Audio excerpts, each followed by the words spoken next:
Good afternoon, class. I'd like to thank you for tuning in to our debate. I'd also like to thank our host, Professor Chris, and our esteemed opponents, Cass and Karina, for being here with us to engage in this conversation.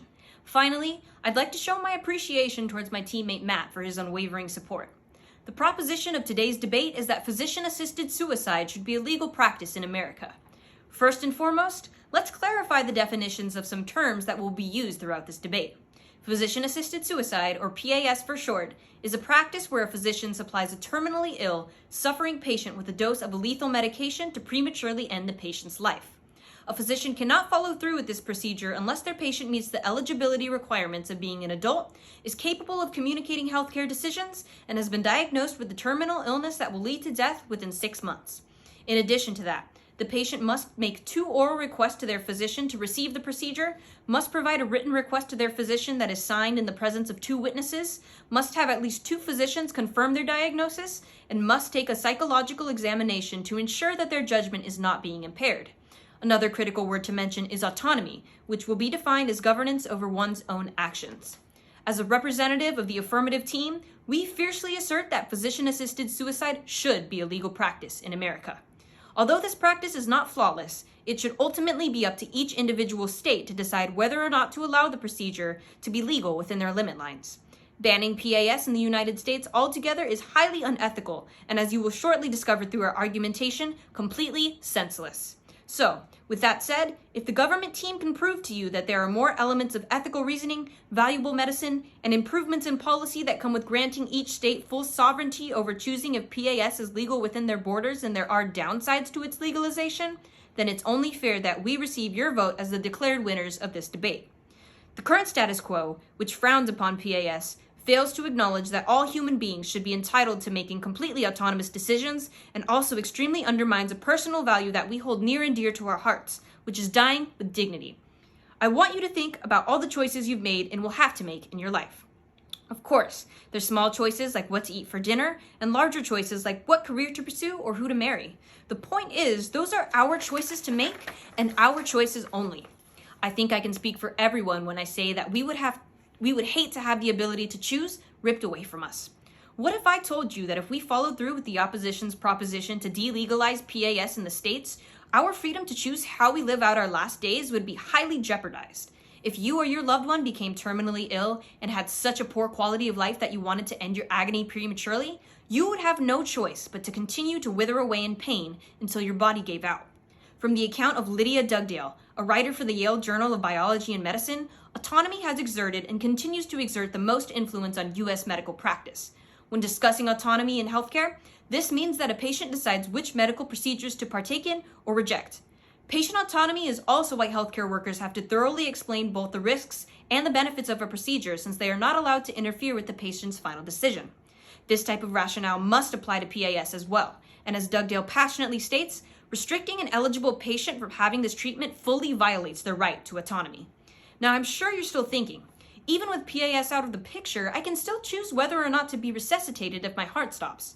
Though this may seem like autonomy upon first glance, let me explain why it isn't. Anna Dykes, a healthcare worker with a master's degree in the science of nursing, concluded in her research paper that through PAS, patients are able to have a complete control over the circumstances of their death, including time of death, location, rituals, and individuals present during the procedure. DNR, on the other hand, is nothing more than an excruciating waiting game that in no way allows you to choose when or how you die. I'll venture to take this argument a step further. Skeptics might say, who cares about autonomy? I'll leave it up to fate.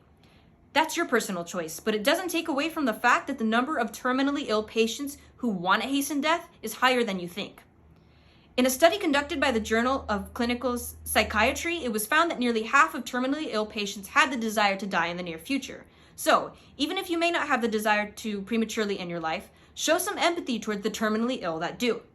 By granting each state the option to choose whether or not to legalize PAS, instead of abolishing it altogether, we give those who are exhausted from battling their untreatable disease the chance to have their dying wish granted.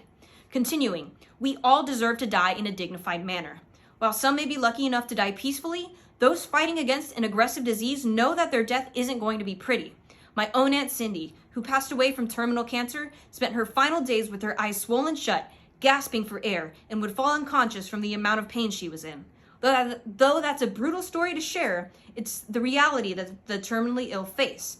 In many instances during the final stages of terminal illness, the pain makes life so unbearable that PAS becomes not an act of murder, but an act of mercy.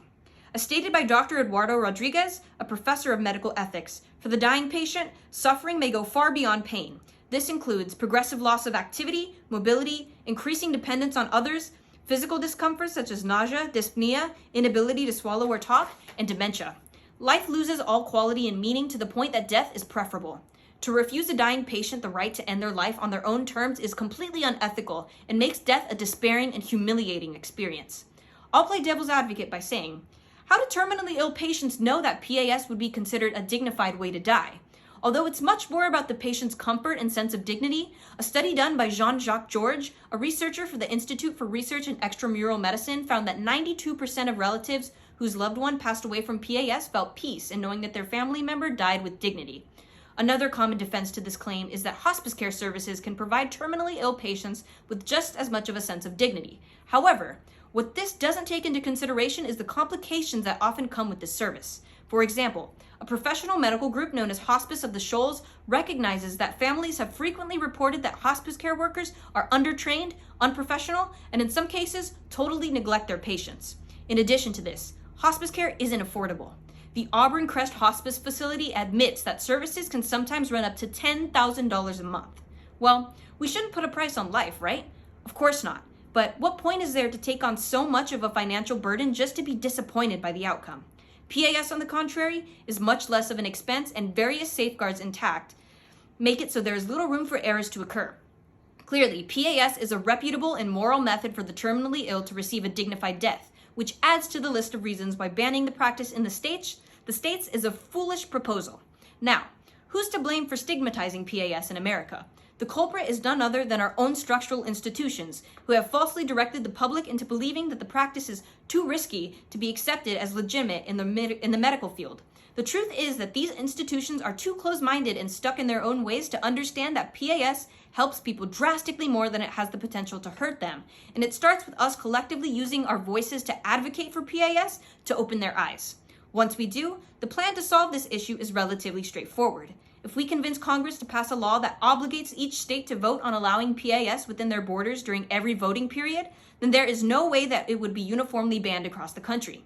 To conclude, it's time to weigh the pros and cons. On the con side, we have minor drawbacks, such as some physicians not being in favor of performing PAS, courts being unfamiliar with how to handle PAS in legal cases, and some individuals viewing PAS as taking the easy way out.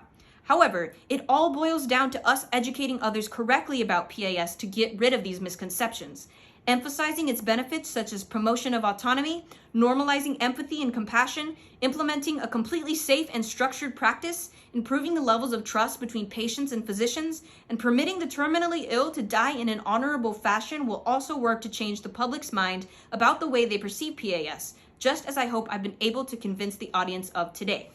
At the core of my being, I know that PAS absolutely should be legal in the US based on state-by-state voting decisions, which is why I am asking you to use your best sense of ethical and rational judgment by voting for the affirmative team. Thank you.